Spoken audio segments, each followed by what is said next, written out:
Nick Diaz came out. Oh, this was so disappointing. He does an interview and he says he's going to be much more respectful towards Robbie Lawler than he has any other opponent, and specifically Robbie Lawler for the first time that they fought was 17 years ago. But then he gave a really good reason that's hard to argue with because he's now working with kids and he doesn't want to set that example for bad sportsmanship. Okay, you got to like that. You got to like that while still being disappointed, right? Because there's something that Nick brings to the table. There is a commodity that he offers from an entertaining perspective. I did not know how big Nick Diaz was. I knew he was big. I didn't know how big he was till I was at, it was Nate versus Leon, right? Brandon Moreno and Figueiredo and Vittorio and Adesanya all on the same card. It was in Arizona. Nate, they gave the pop, the noise that the crowd makes when you walk through that curtain. What they did for Nate Diaz was unbelievable. It was more than anybody else on the card tonight, on that night. And there was world champions, too, on that card. This was more. They had hometown heroes, Henry Cejudo and Justin Gaethje. Wonderful, beautiful responses for these guys. They all lost to Nate Diaz. Nate Diaz lost badly to Nick. They threw Nick up. It's called a cameo. Nick's in the audience. Boom, they put the camera on him. He pops onto the big screens. Nick doesn't know he's going to go up. The crowd doesn't know he's going to go up. The sound of that building, it was unbelievable. This is a guy who hasn't fought in 5 years, who at the time of the story I'm sharing with you, did not appear that he was ever going to fight again. He got that kind of a response. I couldn't believe it. I could not believe it. Now, history is very clear, and almost unbeaten in telling us that an athlete who left the sport on a down note 5 years ago has no chance today. History's very clear about that. Robbie Lawler has not had a lot of octagon time in the last couple of years himself. Enough that that's a wash? No. It would favor Lawler. But enough that it starts to equal out, particularly in a 5-round contest, which is supposed to favor Nick. Well, now you have a conversation. Because there is a blueprint to beat Nick Diaz. There's a blueprint to beat Robbie Lawler. They're as follows. Nick Diaz, take him down. He will stay there. He believes that he's winning a fight from his back, even though in his 20-year beautiful career, not one judge has ever agreed with him. He decides he's winning the fight from his back, and he'll stay there. That's the blueprint to beat him. Get him there. He'll cooperate once you're down. Gain favor with the judges, rinse and repeat. Do that more times than he does it to you. Get your hand raised. That's the blueprint. To beat Robbie Lawler, the blueprint. Get out of the first round. Robbie is going to be an absolute tornado. He is going to come at you with everything. Then he's going to be exhausted.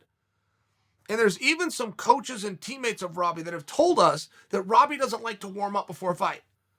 That he will be in the back. Everybody else is warming up. He's not. Little stretching, find his mouthpiece, get the gloves on, and go. Now, I only bring that to you because there's something known as a second wind, where you go hard, right? A lot of guys will do sprints before a fight just to get that first one out of the way to get to their second win. It can be really hard. Getting that first one out of the way, you'll feel it. Oh, you're so tired. Oh, my God, everything's so hard. Once you bust through it and you get to your second win, even though you're doing the same thing more and longer, you feel better. And many people said that Robbie never got to his second win because he didn't warm up. I just hold the thought. Because while that was the blueprint to beat him, when Robbie moved to South Florida, his whole career changed. He went from the guy you had to worry about in the first 5 minutes to the guy you now have to worry about for 5 rounds. Rory McDonald called him the toughest son of a bitch I have ever met. That's coming from Rory McDonald. They went 5 rounds. Might have been a stoppage right in the 5th. If you look at Robbie's wars with Johnny Hendricks, he is winning later in the fight.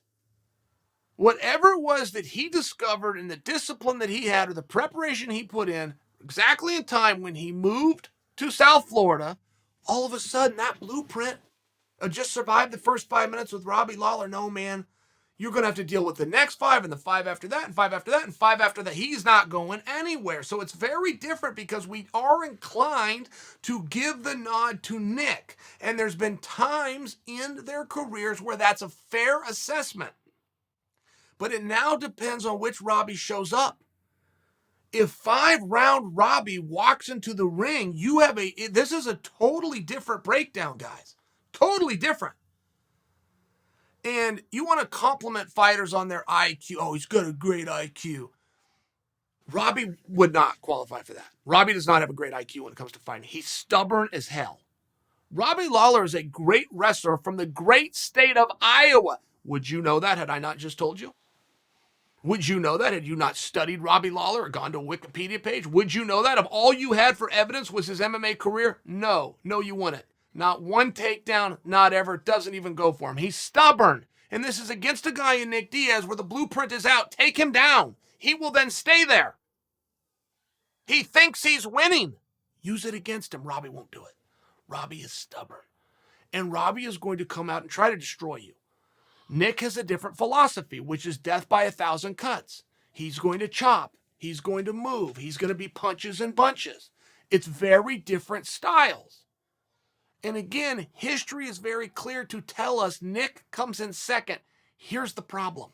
History looks at physicality only. And when you're dealing with Nick Diaz, you're dealing with a mentality. He is a real inner Zen, a real Bruce Lee style approach and philosophy to the sport. Nick deals with anxiety at press conferences. I've had multiple conversations with Nick Diaz. I have never looked him in the eye. I can't get him to look at me. It was just a social thing. But this is where he kind of gets worked up. He doesn't have anxieties when he's in the middle of a fist fight. That's when he's calm. That's when he's relaxed. That's when he's at his best. He is the opposite of any reaction that a human being would have. The opposite. He's nervous talking about a fight. He's relaxed in the fight. What? These are relevant things to look at. Because history generally doesn't lie. But if you study the story and the career of Nick Diaz, it's very different than anyone else's. To become that great cardio athlete, you have to have two things. And make no mistake, you must have them both. First off, wonderful DNA. And second, an unparalleled drive towards training. He has both of those. Nick can go 5 rounds as sure as anybody. But there is a Robbie Lawler out there. Ask Johnny Hendricks. There is a Robbie Lawler out there. Ask Matt Brown. There is a Robbie Lawler out there. Ask Rory McDonald. That can also go 5 hard rounds.